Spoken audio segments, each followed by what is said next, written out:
let's just talk about this idea quickly of the reproduction of racism. What do I mean by that? Well, we often talk about racism just being in society, but this term reproduction tends to mean something a bit deeper. It means that racism is reproducing itself all the time. Yes. You see, it's not that it's just there and then maybe it goes, but it's being reproduced day in, day out, month, year, generation after generation. That's the reproduction of racism. And when I was thinking about how I'm going to write this up, I realised very soon that you can actually stick your pin anywhere in black modern history and find the reproduction of racism. Doesn't matter where we are. You can stick it literally, you could close your eyes and stick it in anywhere and you'll find the reproduction of racism. So I'm going to talk a little bit about the reproduction of racism in terms of Obama, the first black president, and then I'm going to talk a little bit about Trump, and then I'm going to talk a little bit about China's intervention into Africa, because then we can make the connections ourselves. But I won't make it too long, I promise you. So first of all, as I said, when we talk about reproduction, we're talking about the idea that something is being reproduced. It's mutating, it's changing in order to survive. Yes. That's the first process there. When I talk about China, I just want to say a few things quickly there when I get into it deeper. I just need a preface. When you study China's intervention into Africa, there's huge amounts of stuff on it. And it's possible to have at least three types of interpretation of that. One, that China is just doing its economic advance. We live in a capitalist society. It's just advancing capitalistically.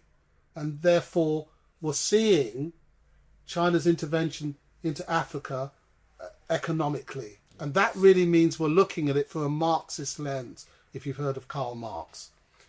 The other thing is to say, which is my position, that race is running this entire planet. I believe what W.E. Du Bois said, one of our greatest African-American intellectuals, that the problem of the 20th century, he said in 1930, is going to be the problem of the colour line, the distance and the relationship between the lighter colours and the darker colours. He said that in 1930, that the problem of the 20th century would be race. We're now in the 21st century, and clearly the problem on this planet is race. So I struggle myself to see the world through economic eyes. I could never be a Marxist, although I know the importance of it in our history. So my understanding of China into Africa is through the lens of race. There is another interpretation that's important as well, which is that, yes, China's following on its capitalistic development, but one day it'll get back to the way it used to treat black people, and it's just developing. Of course, when it develops and grounds itself in the world as the power struggle of the planet, then of course it'll go back to treating black people in the revolutionary way that it apparently did in the 60s and during the anti-colonial struggles. There's that interpretation, all right? And you can study those, but my one today is going to be based on race. Okay, so I'm going to stick my pin now into the idea of where reproduction comes from. Let's start in 1997. In 1997, the American government came out with a document called the Project for the New American Century. And in that project, it was going to be, they were sure that they were going to make sure that American interests would dominate the planet, that it would make massive investments and expenditure right around the world to expand its military complex, and that it would frontally attack any nation that worked against its interest. That was the project for the New American Century in 1997.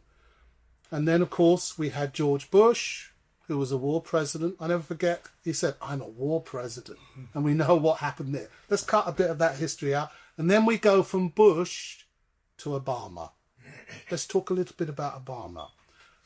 When Obama was elected, I don't know about you, but I felt slightly different. I don't know if you remember that. I felt slightly different, that this black man was elected, and it sent shockwaves across the United States and around the world, that for the first time, perhaps America could possibly be post-racial. Yes. Even though we all know what racism's like, and we've got huge amounts of history to show that racism is going to be reproduced, even though we have this symbol of a black man. Okay, what we can't go into all of it, but essentially he didn't do much for black people. Actually nothing for black people. And even though he wasn't a war president, he committed more drone strikes than the war president, which was Bush. He committed himself to 506 drone strikes, again not against non-white people, and killed up to 500 civilians. Did you say non-white people? Sorry? Did you say non-white people? Yes.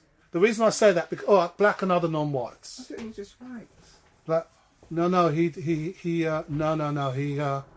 caused a lot of death and destruction on non-white people.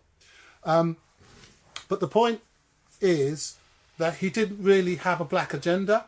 I don't know if we remember that. He didn't have a black agenda, and he was asked about a black agenda, and he said, "Well, I don't have an. I'm a president for the people." The rising tide. Yes, All boots. exactly. I'm a president for the people. But if you're the president of the people, then you should be for the Latinos, you should be for the Asians, you should be for the whites, and you most certainly should be for the people at the bottom of the economic ladder. And yet we know that he didn't really stick his neck out for black people. He was a corporate Democrat. That's what he was. So in a sense, that project, the project for the American advancement on the planet, was seen through the deliberations of the president of Obama's presidency. Okay, that's one aspect there. Now, let's move forward a little bit.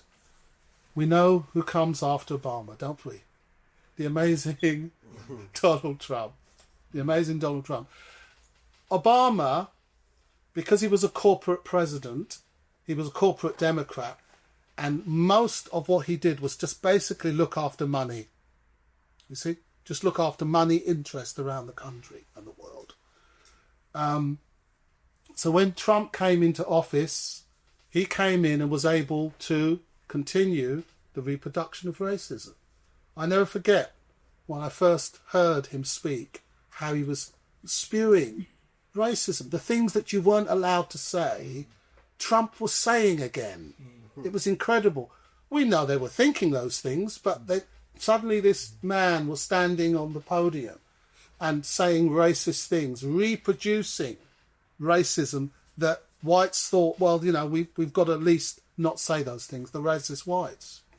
So what did he do? Well, first of all, as I said, he introduced the language of racism, that it was popular. You could speak about how you feel about other non-whites in racial terms. So Trump put that out.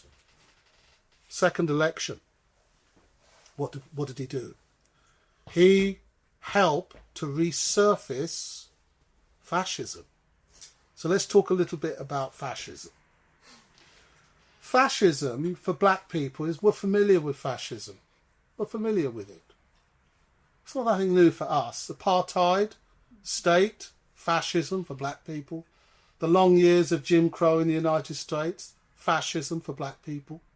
So it's not something that's strange to us. Oh, is that what fascism is? Apartheid like type?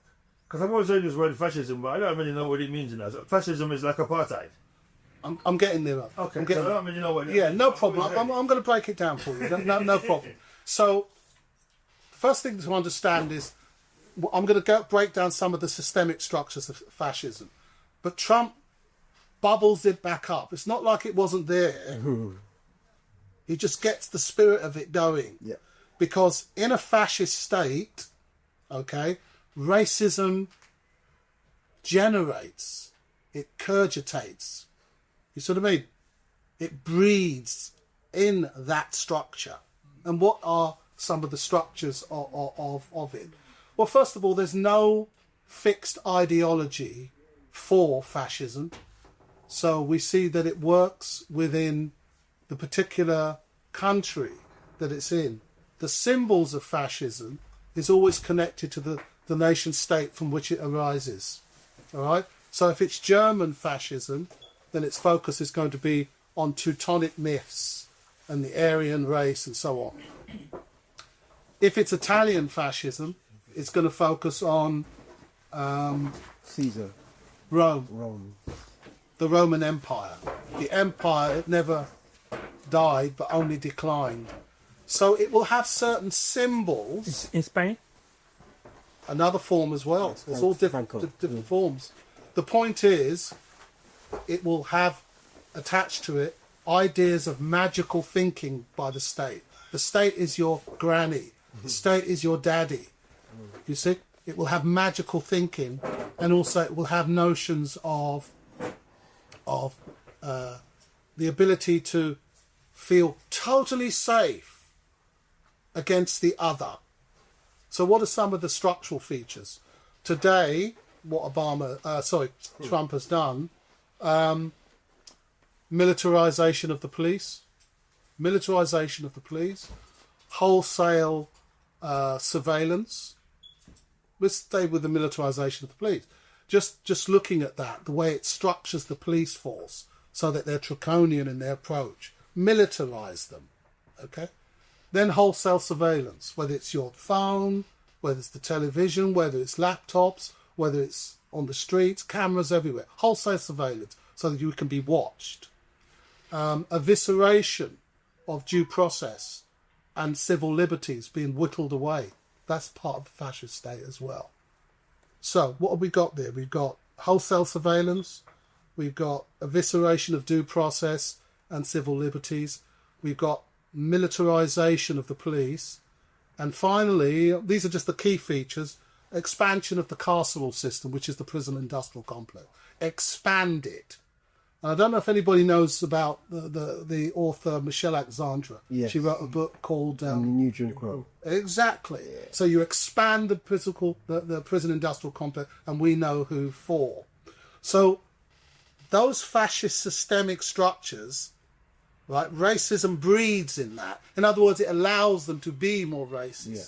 When you have a fascist society, you can be more. You can openly say how you feel about the other. You see, so that's where we are.